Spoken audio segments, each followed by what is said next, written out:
Nancy Cahalen joins us from the Better Business Bureau right here in central Massachusetts. And listen, she's told us about the puppy scam in the past. You know, that is the number one scam that is out there. But listen, here's the thing. You get more sophisticated, the scammer gets more sophisticated as well. So they fine-tune, we fine-tune. Let's check in with Nancy and have you be forewarned, forearmed for this holiday season. Nancy, good morning. Good morning. Yeah, it really shouldn't surprise us. The scammers are pretty clever, and they're usually one step ahead of us.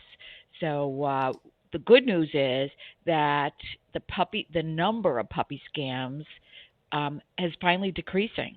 And I know we've talked about this. We've been educating people about these scams for years now, and it's still the number one on Scam Tracker. I go in any day of the week, and I'm seeing somebody that got stung with a puppy scam.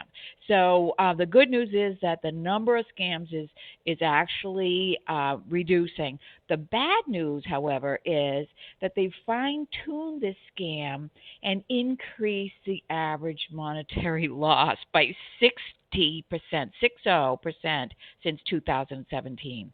So we're up now to an average national loss of $850. I'm looking at the scams in our local area, and they're upwards to $1,000, $970, over $1,000. So all things cost more in the Northeast, right? Yeah. So we really urge consumers to exercise caution this holiday season when purchasing a pet online. And we've had a couple of people that we've spoken to that have filed scams with us. And what we're seeing is that the scammers come back for a second and third bite of the apple. So up front, they operate much like any other kind of fraud. They entice the buyers to their website after an online search. So the buyer might be searching for golden doodles, and this fake website comes up, and it's incredibly convincing. So there's pictures of adorable puppies there, and the sellers falsely promise these purebred dogs at reasonable prices. So the prices are generally lower. You know, what do we say? If it seems too good to be true, it's probably not true. And don't forget, they have the same tools. They have social media advertisements, all that to draw people in. We fall in love online. Yeah, I mean, you know, the minute the minute we see that photo, and then we say we want that dog. Because I was just thinking about this, because it's like, well, geez, you know, when they keep coming back, shouldn't that be a red flag? But you know, I love this dog. I've now I've somehow gotten emotionally invested with the photo of this dog, and so don't you want it's got to have the special container? Well, of course it does for my dog that I don't have, that I've never met, that I'm not going to get, and I'm dishing out the money. This one is it really is the emotion of this one, huh, Nancy? Absolutely. You know, who doesn't love puppies? Yeah. And as you said, you don't even have the dog yet, and you're already looking out for its well-being. So it's a very common scenario. The scammer gets payment for the puppy. They go, ooh, we got a hot one. And so then they reach out and contact the victim, and they pretend to be a phony shipping company. They tell them that they need additional money for pet insurance and a shipping container for the safety of the dog. This is just a ploy to extort more money from the victims. And then they're moving away from your ordinary types of payment methods. And what do we say about that? Once they start asking for Zelle and Venmo and gift cards, big red flags should be showing up. But these consumers, the victims, are telling us, just like you said, they were in so deep, they were already visualizing their family with this puppy.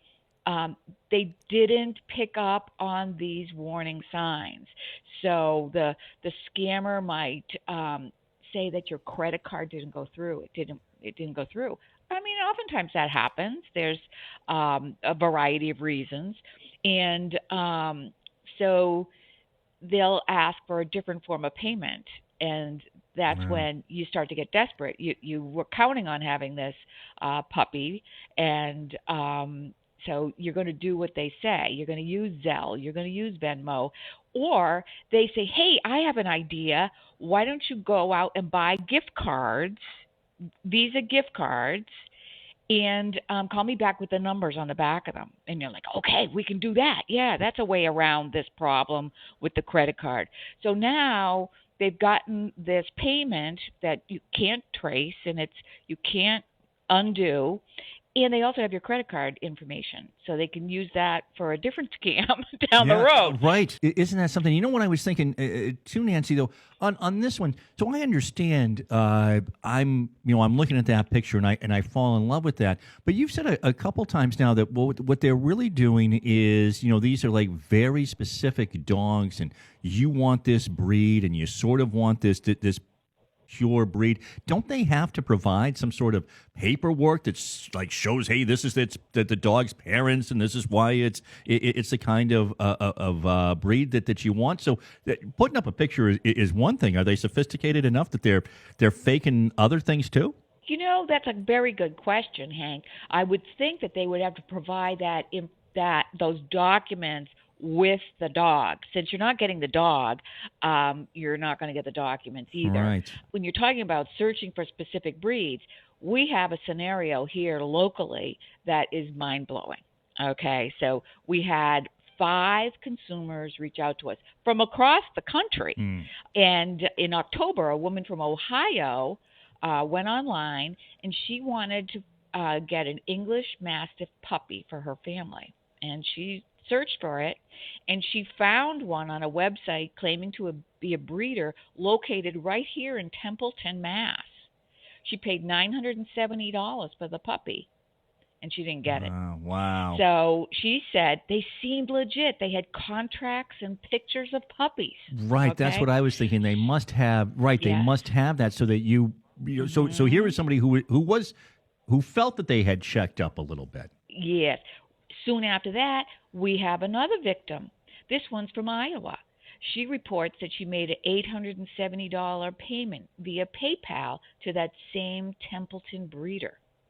And then she received an email with tracking information and a pet reference number. And when she called the airport, there was no puppy. Wow. So the puppy never arrived. And then a third victim contacted us from Illinois. They paid $970, thinking they were going to be welcoming a new puppy into their family, and no puppy was delivered. According to the consumer, she Googled English Mastiffs looking for a breeder, and she was directed to the site of the same Templeton breeder.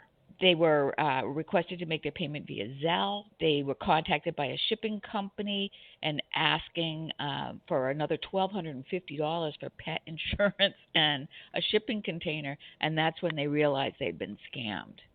So this is very common. The scammer gets payment for the puppy, and then they come back and they want more and more and more. And they'll keep coming back as long as you give them the money. So 2 more consumers contacted us about this same website, and they saw the red flags, and they didn't fall for it. They disengaged from the scammer before sending payment.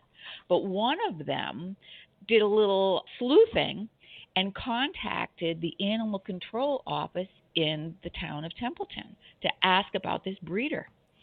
And the animal control office was aware of this address being used by scammers. We contacted the person that lives in the home at that address. She's not a breeder. She's a victim. So her name is Amanda, and she told us she's been dealing with this situation for over a year. People are showing up at her doorstep demanding dogs. She's gotten phone calls from people to find out, where their puppy is, because when you search that address, her phone number comes up in the Google search as well. There is Jeez. even an instance when someone came to the house and said they were here to pick up a monkey that they had paid for. Oh, So it's my not just God. dogs. Oh, my gosh. It's this poor woman. Wow. She's actually had to, she's worried about the safety of her family because these people are not happy. Right. And she's installed security cameras around her home. She's really concerned. So think about all the other victims too. Wow. That is something. All right. Definitely, keep up with the Better Business Bureau. I've really been following along, Nancy, now a lot on social media. You guys are posting quite a bit about all the scams out there. Yeah, we try to keep the most current ones top of mind. And so if you check out our social media, and we also post our Tuesday morning talks every week as well. So you can find them there.